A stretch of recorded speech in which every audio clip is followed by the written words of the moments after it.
오늘 소개드릴 책은 시대예보. 새해가 되면은 뭔가 트렌드에 관한 책 이런 거 좀 관심이 가는데요. 책 제목이 굉장히 눈에 들어왔어요. 시대예보. 제가 처음에 발견한 책은 시대예보 호명사회였는데요. 이게 두 번째 책이고 그 전에 핵 개인의 시대가 있더라고요. 그래서 내친 김에 두 권을 다 빌려왔습니다. 오늘 먼저 소개해드릴 책은 시대예보 핵 개인의 시대입니다. 저자인 송기령 씨는 시대의 마음을 캐는 마인드 마이너라고 소개되고 있네요. 조금은 낯설은 마인드 마이너에 대해서 밑에 부연 설명이 나와 있는데요. 사람들의 일상적 기록을 관찰하며 현상의 연유를 탐색하고 그들이 찾고자 하는 의미를 이해하려는 시도를 20년간 해왔다. 개인들의 행동은 무리와의 상호작용과 환경의 적응으로부터 도출됨을 이해하고 그 합의와 변천에 대해 알리는 작업에 몰두하고 있다. 위로부터 아래로 억압적인 기제로 유지되던 권위주의 시대를 지나 이제 개인이 상호 네트워크의 힘으로 자립하는 새로운 개인의 시대가 도래했습니다. 그 배경에는 여러 가지 원인이 있습니다. 그 중에서 첫째는 개인이 발휘할 수 있는 힘이 강해졌기 때문입니다. 이것이 바로 지능화의 결과입니다. 누구나 디지털 도구와 AI의 도움으로 이전에는 혼자서 할 수 없던 일들을 해낼 수 있게 되었습니다. 둘째는 집단과 기성의 문법이 발휘할 수 있는 힘이 약해졌기 때문입니다. 청년기에 열심히 일하고 조직에 헌신해 노후 준비를 하고 은퇴를 맞이한다는 예전 생애주기 모델은 지금과 같은 고령화 사회에는 더 이상 작동하지 않습니다. 이전보다 훨씬 길어진 100세 이상의 생애주기에서 사람들은 조직의 직급이나 지위보다 각자 개인의 역량과 생존을 고민하기 시작했습니다. 이것이 고령화가 장기적으로 변화시키는 개인에 관한 인식입니다. 이런 변화 속 자연스럽게 기존의 힘을 발휘하던 권위가 쪼개지고 융합되는 과정, 새로운 인정 시스템을 통해 권위가 창조되고 보존되는 과정을 다양한 층에서 관찰해 보았습니다. 효도의 종말과 협력 가족의 진화, AI 최적화 시스템 속에서 기존에 없던 존재인 새로운 개인으로 살아가게 될 것임을 예견합니다. 이 책에서는 이러한 새로운 개인을 핵 개인이라고 정의합니다. 그들이 어떤 사회 구조 속 변화의 맥락 속에서 탄생하는지 관찰합니다. 그리고 핵 개인들의 연대가 새로운 삶의 방식을 어떻게 모색하고 합의해 나가는지 살펴보고자 합니다. 이러한 핵 개인의 시대에서 각자의 생존을 위해 필요한 언어력과 다양성의 포용, 그리고 현명하게 나이드는 방법에 관해 생활의 현장에서 관측한 우리 삶의 생생한 발견을 여러분과 나눠보고자 합니다. 그 발견을 탐색하는 틀은 핵 개인이 속해 있는 사회적 기반에서 시작하여 핵 개인이 앞으로 취해야 할 무장, 앞으로 지녀야 할 태세, 앞으로 획득해야 할 자립, 이렇게 세 가지를 검토한 후에 마지막으로 이들의 출현과 다가올 미래에 대한 공언으로 마무리하고자 합니다. 첫 번째 장은 세계관의 형성입니다. 개인이 마주하는 주변의 경계와 그 환경의 범주가 그의 생각을 규정하는 기준으로 작용합니다. 글로벌화와 가상화로 확장된 세계는 그 경계의 희미함을 상상의 영역으로 확장합니다. 두 번째 장은 핵 개인의 무장을 설명합니다. 지능화와 자동화는 도구를 다루는 인간에게 지능의 외주화를 허락하기 시작합니다.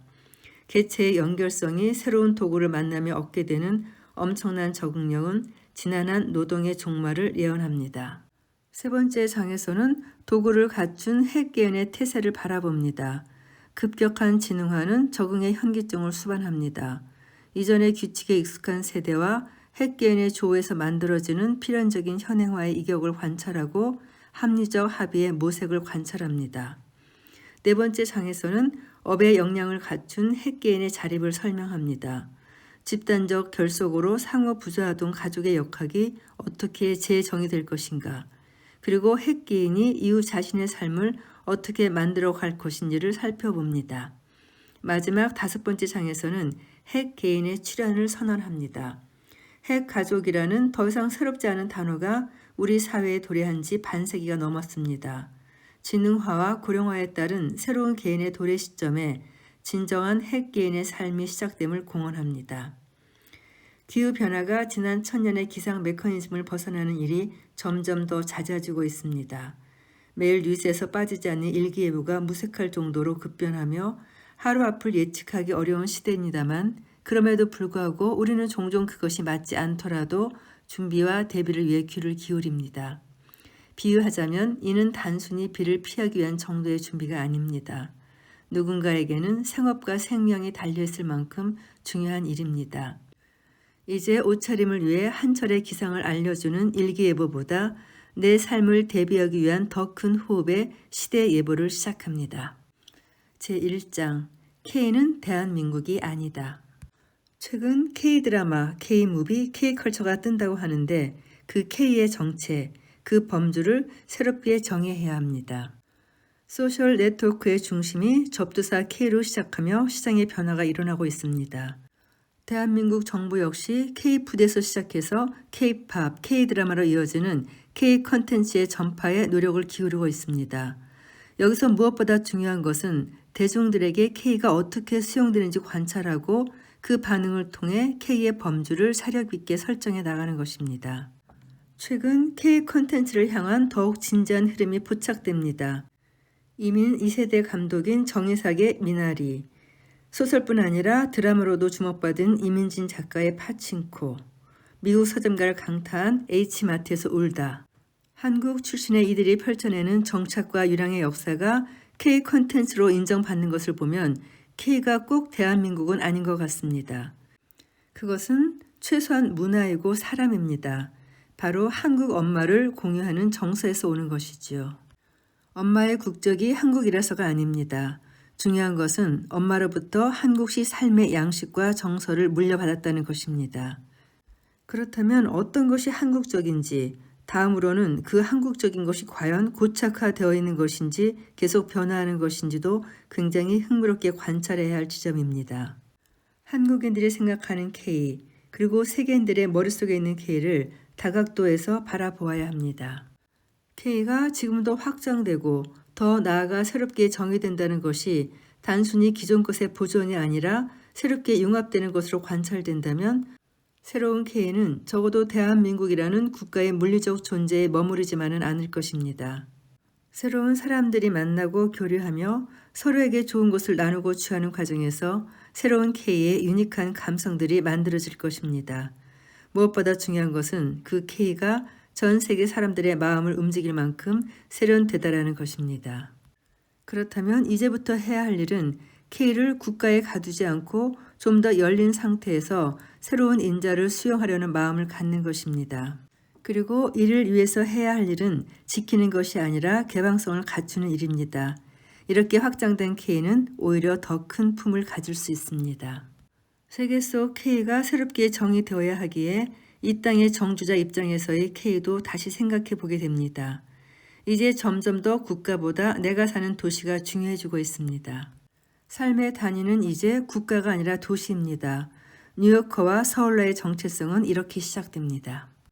서울러, 콩글리시 표현이지만 파리지앵 같은 선망을 담은 표현입니다. 이 단어는 본인보다 서울에 살기를 희망하는 사람들이 더 언급하는 표현으로 그들은 스스로를 지방노라고 자조적으로 말합니다.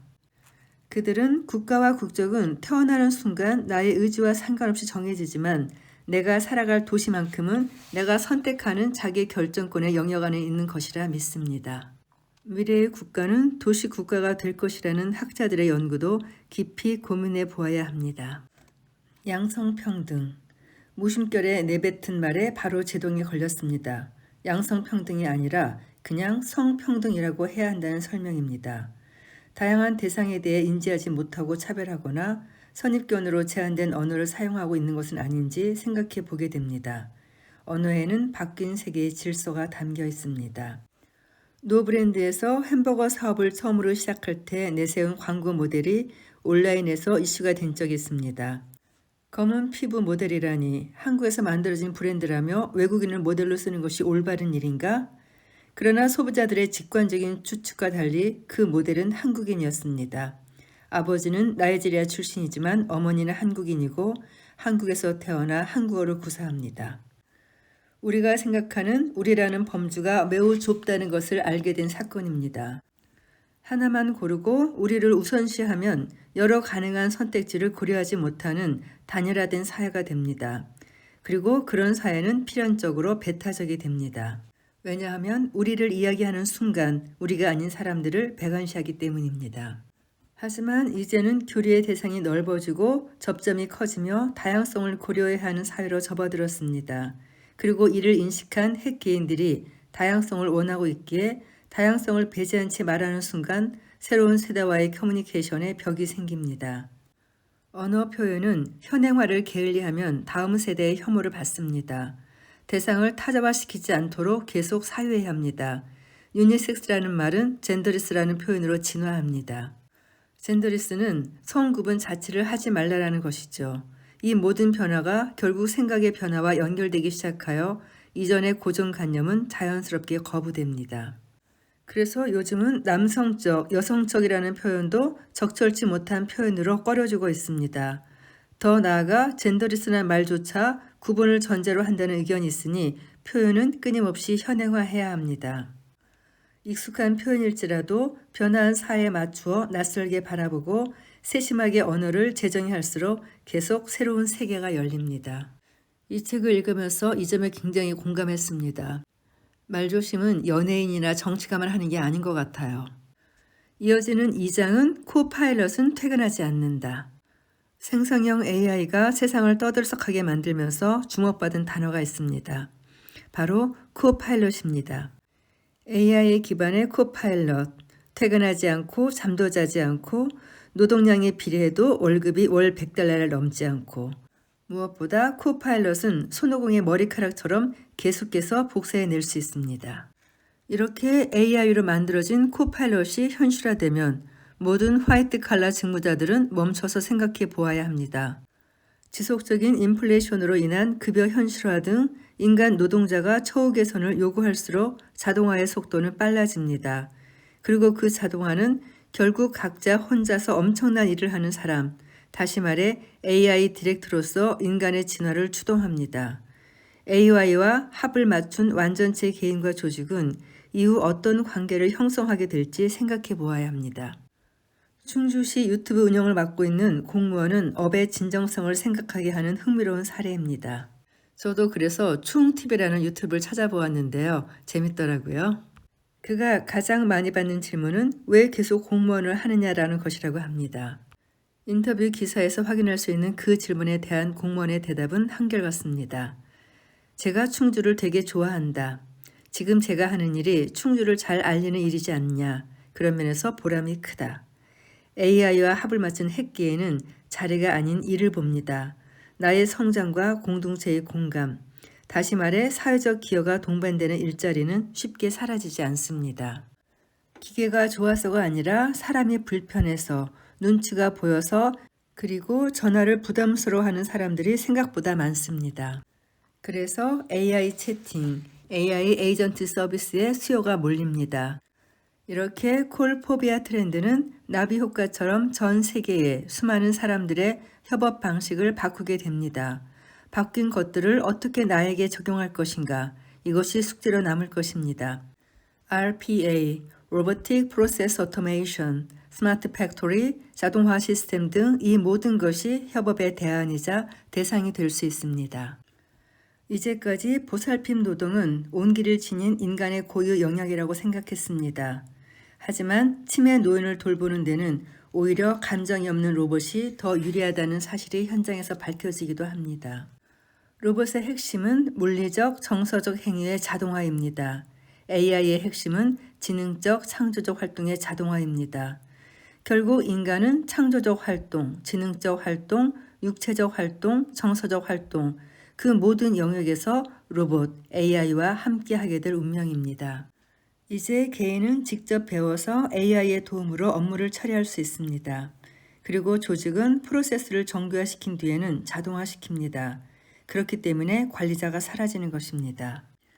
온종일 AI와 대화하고 일하고 나면 AI는 대화할 때 내가 전달한 정보를 기반으로 나에 관해 더 깊게 학습할 것입니다. 그 다음 나만의 컴포넌트가 만들어지면 이를 기반으로 더 정교한 인풋과 아웃풋이 나올 것입니다. 그렇다면 또 입력을 넣은 만큼의 지식이 집단적으로 형성되는 것입니다. 나와 AI의 상호작용을 통해 누구보다 나를 잘 이해하는 동료가 생성될 수 있습니다. 이렇듯 기술의 보급과 AI의 확산은 사람과 사람의 소통을 대체할 뿐만 아니라 사람과 대화하며 협업하는 것보다 더욱 진보된 편리를 가져올 수 있습니다. 오랜 시간 당신이 데이터를 입력하고 사고의 체계를 나누며 능력과 선호를 전수받은 AI는 당신의 판단, 논리와 사고방식을 습득하여 말하지 않아도 이해하는 이신점심의 든든한 아군으로 성장할 것입니다. AI를 통한 자동화에서 가장 강력한 효용은 속도입니다. 특히 정보 기반 의사결정을 하는 경우 정보 처리를 더 빠르게 하는 곳이 협상에서 유리합니다. 인간은 잠도 자고 밥도 먹어야 하기 때문에 속도 면에서는 항상 걸림돌입니다. 2023년 골드만삭스의 보고서에 의하면 자동화로 인해 전 세계 3억 개 정도의 일자리가 위협받지만 동시에 매년 7%의 GDP가 상승한다고 합니다. AI로 인한 혜택이 인류에게 경제 성장의 가파른 기울기로 다가올 것이라는 이야기입니다. 생성형 AI 도래 이전, 자동화의 접근은 대부분 효율화, 특히 소비를 위한 추천 부분에 집중돼 있었습니다. 그러나 생성형 AI라고 이름 붙여진 이번의 혁신은 생산 분야를 총망라합니다. 소비 행동을 넘어서 생산 방식에 개입하기에 무수한 변화가 일어날 것입니다. 지금껏 우리가 아는 지능은 사람 사이의 협력을 전제로 한 것이었습니다. 그러나 그 전제가 무너지고 있으니 새로운 규칙, 새로운 패러다임이 필요합니다. 협업 대상이 인간이 아닌 지능화된 개체로 된다면 더 이상 조직 구성원의 숫자와 조직의 생산성이 비례하지 않게 됩니다. 현재 한국의 기업은 자산 총계와 구성원의 숫자를 기준으로 그 크기를 분리합니다. 하지만 사람 10명과 로봇 경비견 1만 대를 사용하는 회사라면 그 규모를 결코 작다고 할 수 없습니다. 그리고 다양한 개체와 상호작용하고 높은 차원의 문제 전개가 가능한 10명이야말로 생산성이 높은 고급 인력이라고 할 수 있을 것입니다. 그렇다면 지금의 교육으로 이런 인재를 양성할 수 있을지 깊게 고민해 보아야 합니다. 온라인 공개 수업인 무크와 생성형 AI가 결합하면 글로벌 전문 교육은 이미 어디에서나 가능합니다. 정보의 양은 문서 생성자의 수에 비례합니다. 지금까지 그저 정보 사용자에 불과했던 사람들이 이제부터 소프트웨어 입력 역할도 맡게 됩니다. 사람들이 남긴 말이 문서가 되면서 더욱더 확장되는 것입니다. 그래서 자신의 모국어를 극단적으로 잘하는 사람이 유리해진다는 주장도 있습니다. 어떤 언어를 사용하든 개념 표현을 가장 논리적으로 깊게 해낼 수 있는 사람이 번역 소프트웨어의 도움으로 더 큰 성과를 낼 수 있다는 관점도 있습니다. 어떤 경우든 직관적인 착상을 논리적인 전개로 세밀하게 표현하는 역량, 즉 언어 능력이 인간이 아닌 지능 개체와 협업하는 데 소중한 자질이 된다는 것입니다. 그리고 이전엔 뛰어난 능력이라고 평가받던 것들의 중요성이 줄고 하찮게 여겨지던 행동이 높은 평가를 받게 될 수도 있습니다. 예를 들어 묵묵한 인내와 지구력보다는 없던 개념을 생각해내는 엉뚱함이 주목받는 시기입니다. 단순한 근면함과 수능성은 이제 진화 과정에서 덜 중요해집니다. 출제자의 의도를 파악하기 위한 노력도 불필요합니다. 답이 있는 문제는 AI가 풀 것이고 인간은 답이 없는 문제를 고민하는 역할로 분업이 이루어질 터이기 때문입니다. 뿐만 아니라 창의적인 사람에게 AI 기반 환경은 자본의 한계에 발목 잡히지 않고 비상할 수 있는 활주로입니다. 플러그인과 API를 통해 여러 가지 서비스를 직접 각자의 프로그램에서 사용할 수 있게 되었습니다.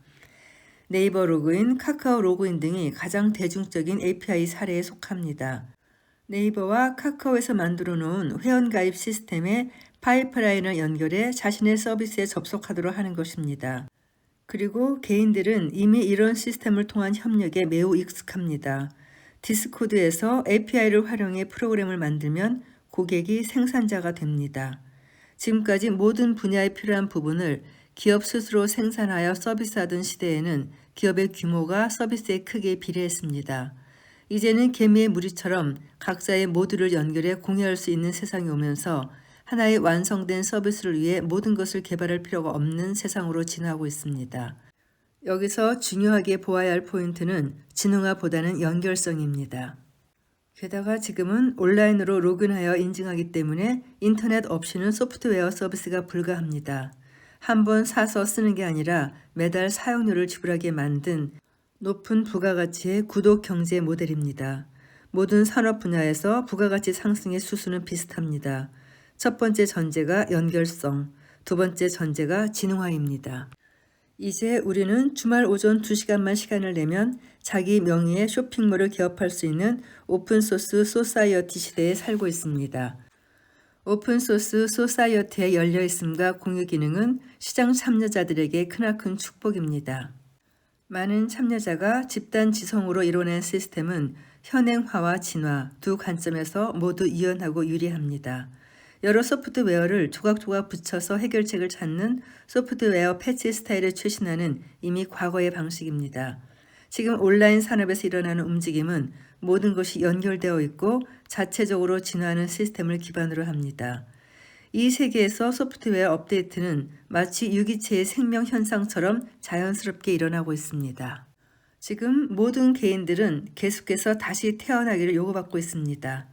최신화란 가장 최근의 버전을 뜻하고 현행화는 환경에 맞춘 자기 갱신의 과정 그 자체입니다. AI의 출현, 축복일까요? 재앙일까요? 인류에게 축복이어도 나에게는 재앙일 수 있습니다. 지금까지 문제 해결의 가장 최신 버전은 내가 문제를 제기하고 AI가 문제 인식과 정의, 해결을 도와주는 것입니다. 그런데 생성형 AI에 대한 우리의 기대는 이 세 번째 단계인 3.0에서 아예 문제를 정의하지 못하는 사람에게도 해결책을 제공해주는 시장입니다. 자신의 시장과 전문성 보호를 위해 공개하지 않았던 고급 노하우들이 생성형 AI에 의해 대거 방출되기 시작합니다. 부동산, 세제, 법률 등 이런 식으로 고유 전문 영역을 파괴하는 서비스들이 속속 출시되고 있습니다. 큰 재난으로도 다가올 수 있는 급격한 환경 변화를 자신만의 기회이자 스스로의 축복으로 변화시키는 방법의 기본은 시대의 큰 흐름을 잇고 그 안에서 끊임없이 자신을 현행화하는 것입니다. 새로운 기술을 발판으로 파괴적 혁신을 해나가야 한다는 사실을 빠르게 인정하고 변화에 적응하는 것입니다. 많은 사람들이 AI의 도래로 없어질 직업에 관한 정보를 공유하며 불안해합니다. 하지만 걱정할 필요가 없는 이유는 앞으로도 새로운 직업이 무수히 나타날 것이기 때문입니다. 그러니 직업의 생멸 속도가 가파른 현대에서 지금 자신의 직업을 선택하는 것보다 현재의 경험과 이력을 쌓으면서 미래의 선택을 준비하는 것이 옳습니다. 이때 각자가 취해야 할 자세는 새로운 기술과 시도를 두려워하지 않고 실행에 옮기는 것입니다. 장마철 일기예보를 외면하고 하천길로 나서는 무모한 산책객이 되지 않기 위해서라도 시대 예보에 귀 기울여 생존의 기술로 무장한 뒤 새로운 시도에 나서야 합니다. 시대 예보 오늘은 요 2장까지로 녹음을 잠깐 멈추고요. 다음 시간에 3장으로 이어가겠습니다. 오늘도 녹음 들어주신 분들 감사합니다.